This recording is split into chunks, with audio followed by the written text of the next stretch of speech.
Hey guys, welcome to the Nmap Primer video. In this video, we will be looking at the usage of Nmap or the network mapper. Nmap is the most popular tool used for scanning. We will be looking at how Nmap can be used for host discovery, port enumeration, service enumeration, scan techniques, OS detection, identifying potential vulnerabilities using the Nmap scripting engine, and evading firewalls. Let me start by showing you the lab setup. We have a Kali Linux box here, a Metasploitable 2, and a Ubuntu machine. Before we do a basic scan, let us find out the IP addresses of all the machines. We'll be finding IP addresses on the Ethernet 1 card. The IP address of Kali on this card is 192.168.181.140. Metasploitable's IP is 130 and Ubuntu's IP is 134. To do a basic scan, we just type nmap and the IP. In this case, it's Metasploitable 2. Here you can see the open ports and the services running on them. Note that I am root here. That means I'm a privileged user. Nmap performs a TCP SYN scan for the privileged users, and for the unprivileged user it performs a TCP Connect Scan where it establishes a full connection. Here, because I'm root, it performed a TCP SYN scan or a stealth scan where it only establishes a half open connection. Let me show you what I mean by that. Let me start capturing on Ethernet 1 in Wireshark and perform the same scan again. Here we see that we send a SYN packet to port 22 and the target replies with SYN ACK. We don't establish the connection by sending a reset packet. This is called a half open connection. This is a stealth scan done for only privileged users. And for unprivileged users, Nmap performs a TCP Connect Scan where it establishes a full connection with the target. There are different ways to specify the target in Nmap. One is Nmap and the IP address. The second one would be Nmap, the IP address, and we can specify multiple targets under the same subnet by doing comma 130 and then 134 is the Ubuntu machine. So we press enter and we see that this is the result of the Metasploitable, and this one is the Ubuntu scanned. We don't see any open ports on Ubuntu because nothing is open. We can open one by doing a sudo netcat listen on port 80. Now it's listening on port 80. If we perform the same scan again, we see that port 80 is open on Ubuntu. Another way of specifying targets is to specify the entire range, that is to do 0/24. Now this is a CIDR notation, and what it does is scans the entire network from 0 to 254. Another way to specify target is to list a number of IP addresses in a text file and then input that file to Nmap. For example, let's create a file called iplist.txt and let's put 134. 130 already exists, and let's remove this one. Save it. Oops. Save it, and then let us input that file to Nmap. We can input by doing a -il, and the input file name is iplist.txt. Let's press enter, and it does the same thing. Well, it did not scan the Ubuntu. I may have messed up the file. IP list.txt 130 and then 134. It's right, isn't it? Oh, I didn't mess up, sorry. It's on top. Um, then we can also exclude IP addresses by doing nmap exclude, and the IP addresses. For example, I don't want to scan the metasploitable machine, so I'll do 192.168.181.130. 130 is the IP address I want to exclude, that is the metasploitable IP, and I am going to also enter the file name, that is iplist.txt, and press enter.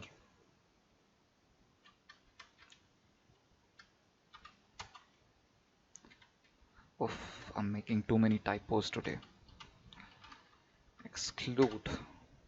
Yep, so now we see the scan of only Ubuntu. Let us read the manual of Nmap before proceeding to the major steps of scanning. So far we've seen how to specify a target. Now we'll see how to do a host discovery. The first option is -sl. It'll simply list the targets to scan. Then the next one is -sn, that is ping scan. So what a ping scan does is send an ICMP echo request packet to the target. If the target is available and the firewall's not blocking the ICMP echo request packet, target replies with an ICMP echo reply. Also remember that this does not perform a port scan. So let us do the ICMP ping scan first. So let's do that in a new tab, nmap-sn, and then the IP 192.168.181.130. Press enter and nmap shows the host is up. Now you can also watch this on Wireshark. ICMP. Well, here we see that our Kali machine is sending ICMP echo request, and it also replied with a reply. I mean, the metasploitable replied with a echo reply packet. Then the next option is -pn. Treat all hosts as online. Skip host discovery. So this is useful when you're doing a port scan and you already know that the host is online. So you don't need to do a ping scan and alert the firewalls, and you can save time, I guess. The next option is -ps. -ps is a TCP SYN scan, and -pa is an ACK scan, PU is a UDP scan, and SCTP. These are all to discover ports. So let us do one of them. Let's try let's try a UDP scan, PU.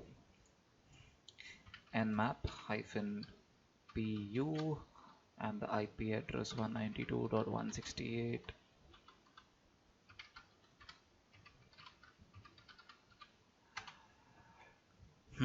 So it gives the same results as the TCP stealth scan, SYN scan. Yep. Let us see the other available options. One is PO, that is IP protocol ping. -n is never do DNS resolution, or you can also resolve by -r. Another option is traceroute. Now let's try out traceroute.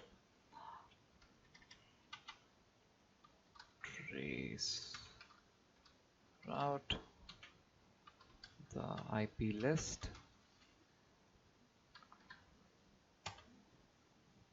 Here you can see it shows the number of hops and the round trip time, 0.19 and 0.89 milliseconds. Now that host discovery is done, let us look at the port specification and scan order.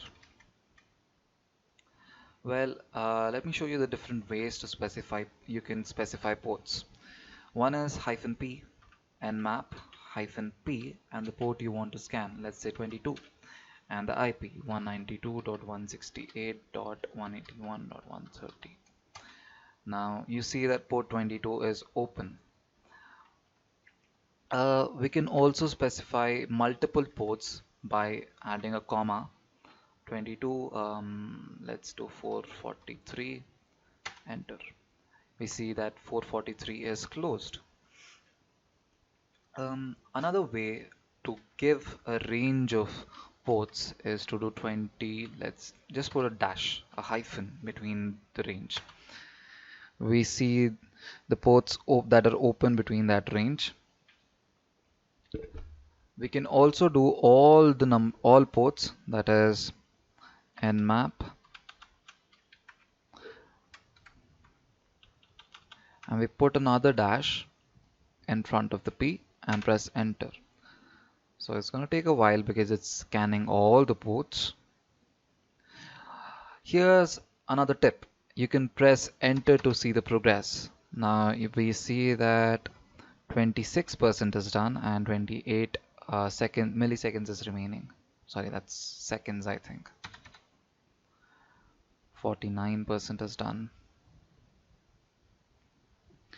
And there you go. You have all the ports listed that are open and the services too. Now you can also exclude ports. For example, let's say you're scanning for port 22 to, let's say, 500, and you don't want to scan port, let's do 20, and you don't want to scan port 21. So we'll do exclude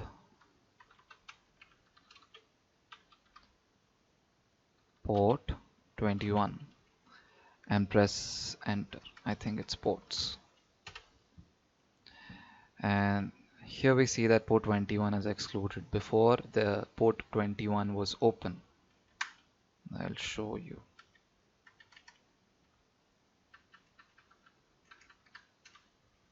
Yep, here we see that port 21 is open, but here, because we excluded that port didn't show up. Another option is a fast scan. What fast scan does is scans fewer ports.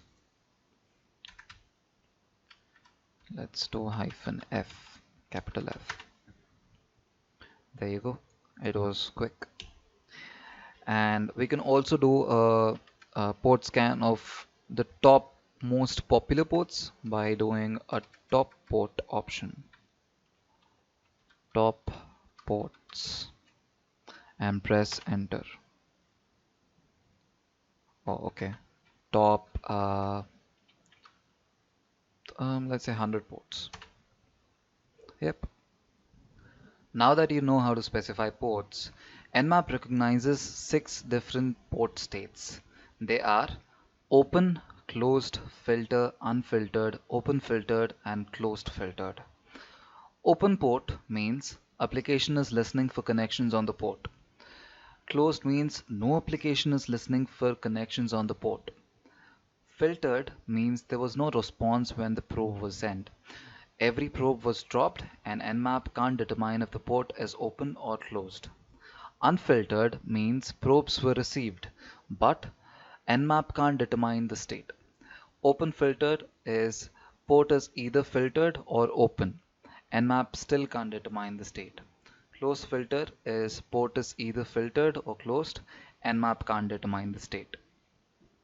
Now that we know how to specify a port and also the number of port states, let us see the scan techniques. The best way to know more about the scan techniques is to go to Nmap official site and check out its guide on port scanning techniques and algorithms. Let us start by the SYN scan. The SYN scan can be done with the -SS option. What a SYN scan does is send a SYN request. The target replies with SYN ACK if the port is open, and then we say, hey, no, forget it. I'm going to send a reset packet and not establish a connection. This way, we know if a port is open without actually establishing a connection.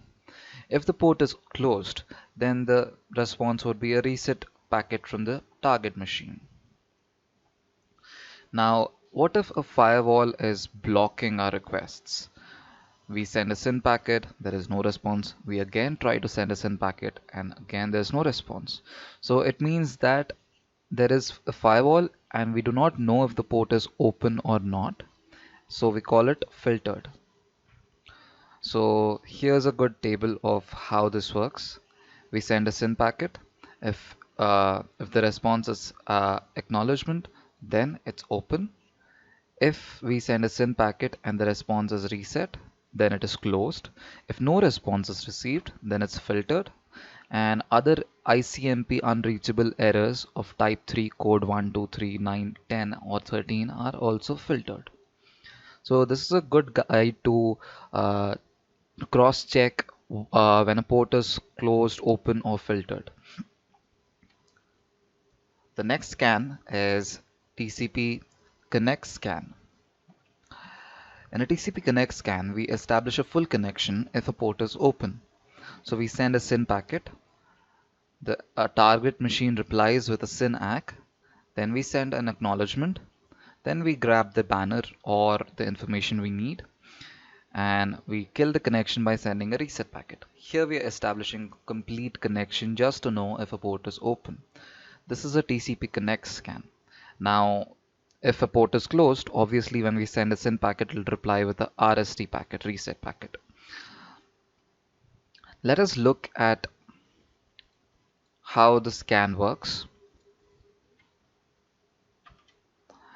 Nmap -S for a TCP SYN scan, the IP 192.168.181.130. Let us turn on our Wireshark on Ethernet 1 and start capturing.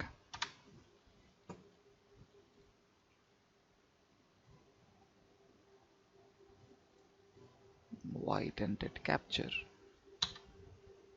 Yep. So let us look for a particular port. Let's look for port 445.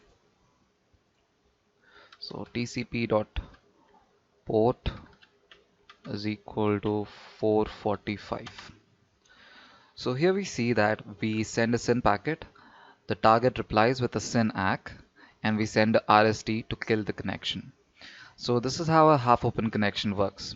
If the port is open, it sends a SYN packet, it replies with a SYN ACK, and then we don't establish a connection by sending a reset packet. Now let us try checking for the port that is closed.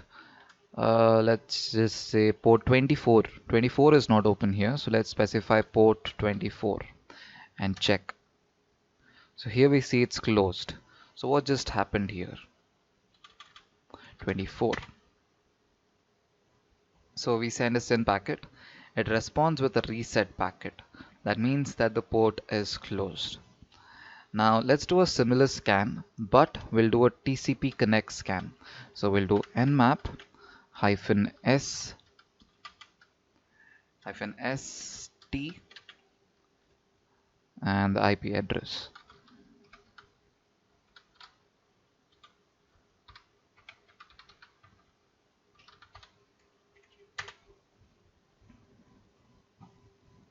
So now that we perform the scan again, let's check for port 53.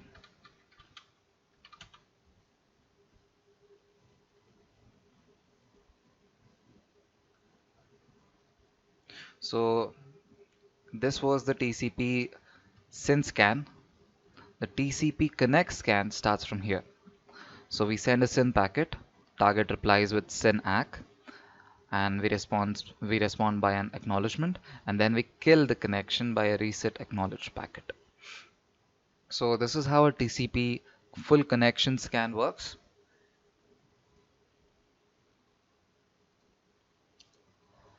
The next type of scan is a UDP scan. This one is -SU. So any response from the target, we assume that the port is open. If no response is received, then it is either opened or filtered. If type 3 code 3 unreachable error occurs, then it's closed. Other ICMP errors are also filtered. So remember that type 3 code 3 is closed. Type 3, anything other than code 3 is filtered. So let us try this scan. Let me start a new scan.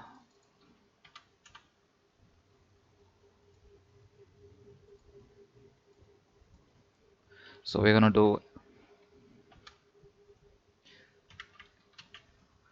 -SU -T5.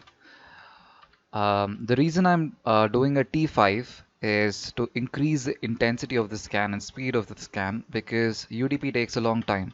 So next would be the IP address 168.181.130.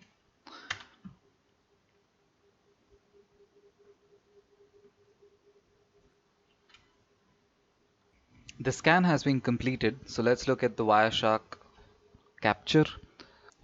Here we can see a lot of UDP packets being sent.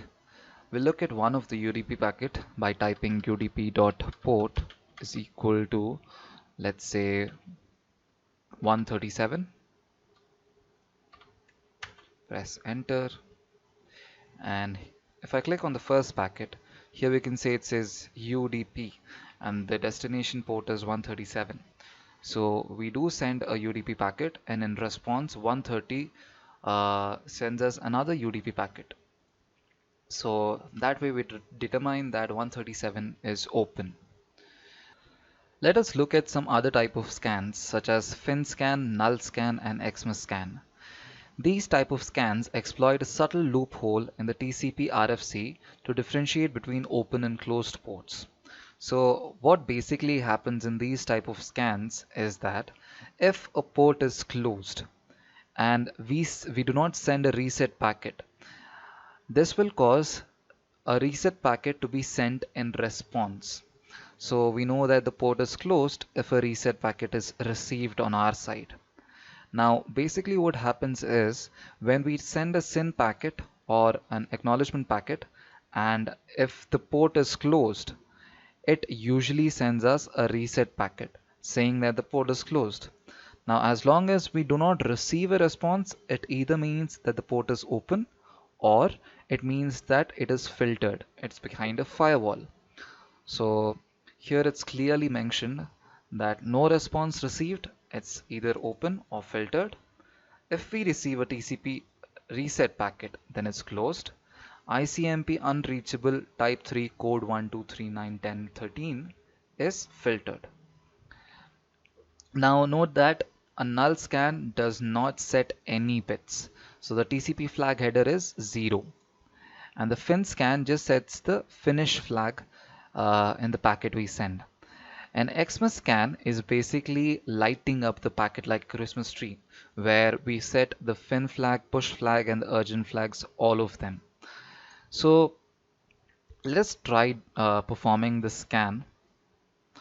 Understand that we have to do a -SF, -SN and -SX.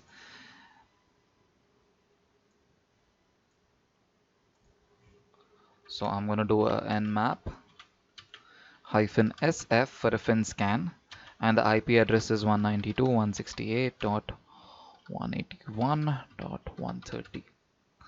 So I'm also going to turn on my Wireshark, clear this up, start capturing and press enter. So the scan has been finished, but we've got no capture. Oh, we've got some capture. Here we see a lot of FIN packets and some RST packets. So here we can see that the state is open or filtered. This is the disadvantage of a FIN scan. We are never sure whether the port is open or filtered.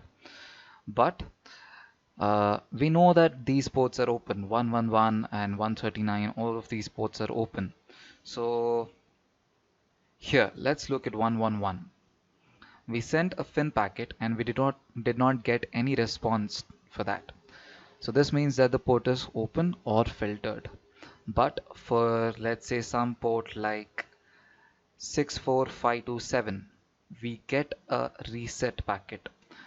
This means that the port is closed, and as we can see, that is not listed here. That port is not listed here. Now let us perform a null scan. So we're gonna do the same thing with -SN and start capturing again and press enter. We get the same result: open, filtered, open, filtered, open, filtered, and here you can see that we send TCP packets. For example, we sent a TCP packet to 53 and it says none because we didn't set a flag. So we don't receive a response. That means it's either open or filtered. But if we do get an RST acknowledge, that means that the port is closed and it is not listed here. It's the same with XMAS Scan 2. You can see that there'll be many flags set with an XMAS Scan.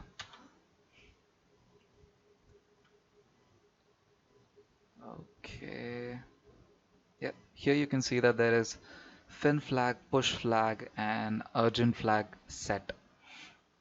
And this is 514 and we don't receive a response because it's open. And as you can see, 514 is listed over here. Next, we can do custom scans by using the option scan flags. Here we can set our own flags. For example, here we can see that the base flag has been set as FIN flag, and then using the option scan flags we also add the push flag. So there are total 8 possible combinations of this using FIN, push, urgent, and other flags. So I'm not going to demonstrate all of them, and let's skip to the next one, that is a TCP acknowledgement scan.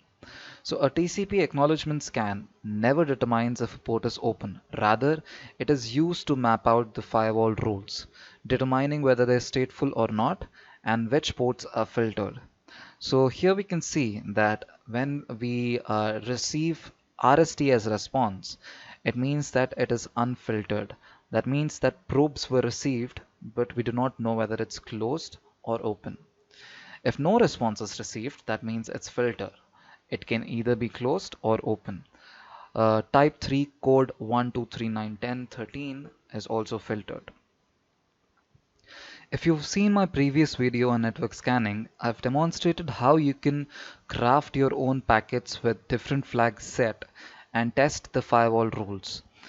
Please check out that video if you want to understand more how to use these flags to test firewall rules. The next option we're going to check out is a TCP Window Scan.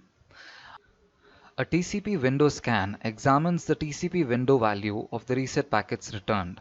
On some systems, open ports use a positive window size, whereas in closed ones, they have a 0 window size. So a TCP reset response with non-zero window field is open, and with a 0 window field is closed.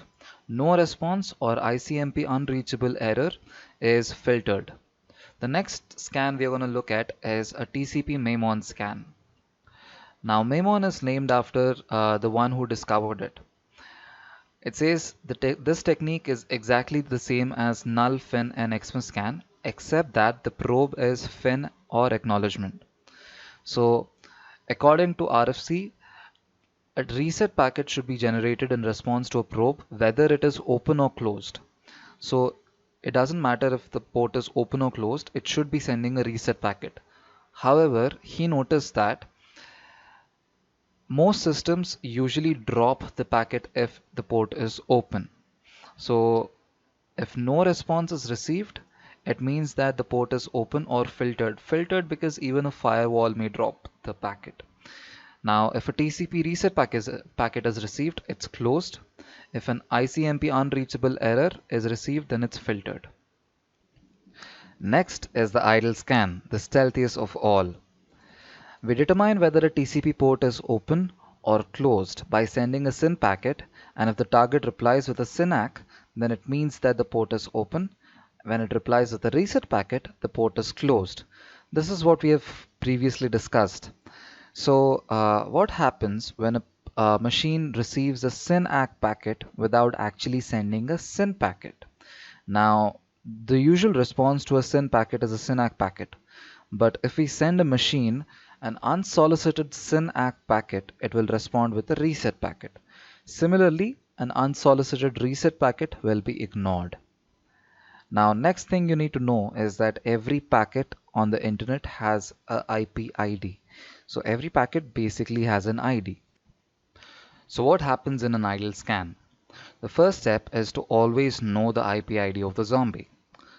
How we do that is we send a SYN ACK to the zombie not expecting the SYN ACK, sends back a reset disclosing its IP ID. So you can see how smartly they've chosen a printer, because the printer is usually an idle machine, perfect for a zombie. So now that we know the IP ID, let's say 31337, we forge a SYN packet as an attacker, saying it's from the zombie, and then send it to the target. Now, whenever a port is open and we send a SYN packet to it, it replies with a SYN ACK. So if a port is open, the target will respond with a SYN ACK, and the zombie receives the SYN ACK and says, hey, I did not send the SYN packet. It must be an attacker who sent it. So the zombie replies with a reset packet, incrementing its IP ID in the process. So now we can check the IP ID of the zombie and see that it has increased by 2. If it has increased by 2, then it means the port is open. So first it was 31337, now it is 31339. So because it has increased by 2, we know that the port is open. Similarly, for a closed port, it only increases by 1. Because first we find out the IP ID, it's 31337. Then if there is no response, the machine sends a reset packet, and then it replies saying nah. So it increases 31338. So it only increases by 1 if the port is closed or filtered, because even when it's filtered, there's no response. So that is how an idle scan works. And to do an idle scan, we simply issue the command nmap-si for the stealth scan, that is idle scan, and we mention the IP of the zombie. So here the IP is 132. 132 is my Windows XP machine. I'm sorry I didn't mention this one because I had to find an idle machine and there's no traffic on this. And so I've chosen this Windows XP machine whose IP is 132 as my zombie, and 130 is the IP of Metasploitable. And I press enter, it starts scanning. It first tries to understand what kind of mechanism it uses. So here it says incremental, so the IP ID increases by 1 every time. Let's wait for the results. Yeah, here you can see all the open ports that have been listed, and this is done through zombie. So we are never in the picture. The only way anybody can find out is to trace back to the zombie and check the logs of the zombie. We are now familiar with the major scans that can be done with Nmap. Now let us look at service and version detection. This is useful to find exploits. Now, for example, a machine runs an outdated software and uses a port. Now, if it does reveal the service and the version number, we can Google the version number, search for vulnerabilities that exist in that particular version, and exploit them. So to do a simple version scan, we use the option -sv. So let's say nmap -sv, and the IP. So this is the metasploitable IP, and let's do the scan. Yep, now that it's done, here we can see the version number also. So FTP VSFTPD 2.3.4. So let's say we want to search for the exploits for this version. So we'll do a search exploit VSFTPD version 2.3.4, and we see we do have an exploit for that. So we can exploit VSFTPD for the metasploitable box. Next, we'll look at what a script scan is. A script scan is basically using scripts that have been provided by Nmap to scan a particular target. So we can list the scripts by doing an ls on user share nmap scripts. So here we see all the scripts that exist in the nmap directory.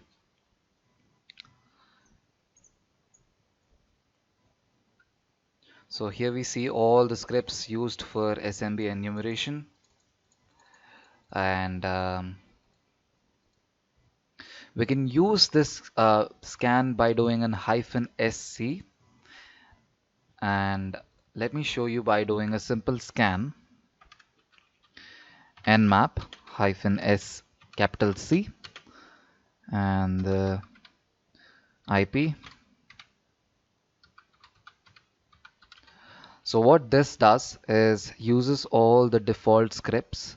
So here we see that this is equivalent to default scripts. So default scripts is the major scripts that are used. They're basically major vulnerabilities out there for some services running on a box. So let's perform the scan. The scan has finished and we see lots of information here. Like for port 21 FTP, we see that anonymous login is allowed. Similarly, we see tons of other information like SSH host key. Then we also see some information about MySQL, and then VNC protocol version, IRC number of users, servers. So let's check out the anonymous login of FTP. I'm going to do FTP, the IP, and press anonymous as user, password blank, and we see that we are in. So we can also specify scripts individually by doing nmap hyphen script is equal to, let's do a heartbleed, SSL heartbleed on port 443 and then the IP.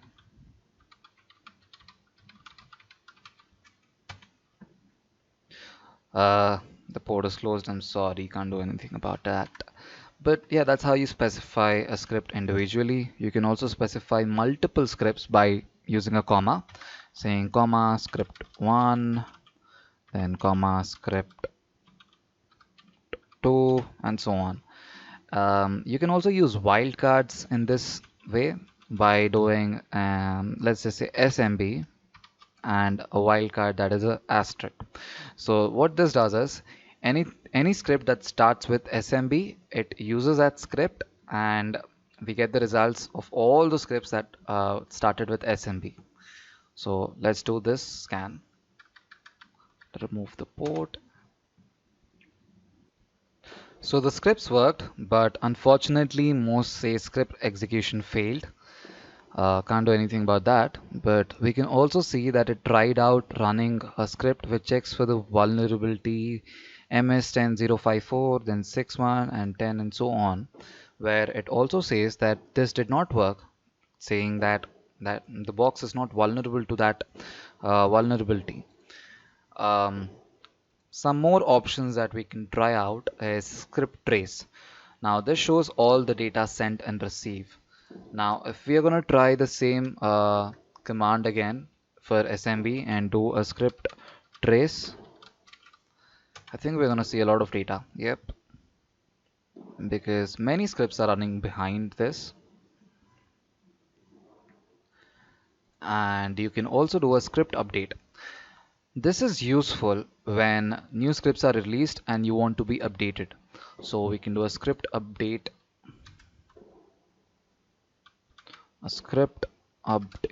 db. Press enter and script database updated successfully. You can also specify arguments for some scripts, but to know the arguments, I guess you need to get some help from Nmap, saying Nmap script help and name of the script. Let's say SSL heart bleed, and you can see that no arguments here, but it gives some information about the script, detects whether a server is vulnerable to the OpenSSL heartbleed, and yep. So we're also done with script help. Next is OS detection, operating system detection. Now, operating system detection is very important because if we get to know the operating system version and the year that it was released in, we can also find potential vulnerabilities. So let's do an operating system detection by using a hyphen capital O and specifying the IP 168, 181, 130. And here you can see that it also shows up the MAC address of the box and the details. That's it for the part 1 of the Nmap Primer. In the next and final part of the Nmap Primer, we will be looking at timing and performance, firewall and IDS evasion, and some other options.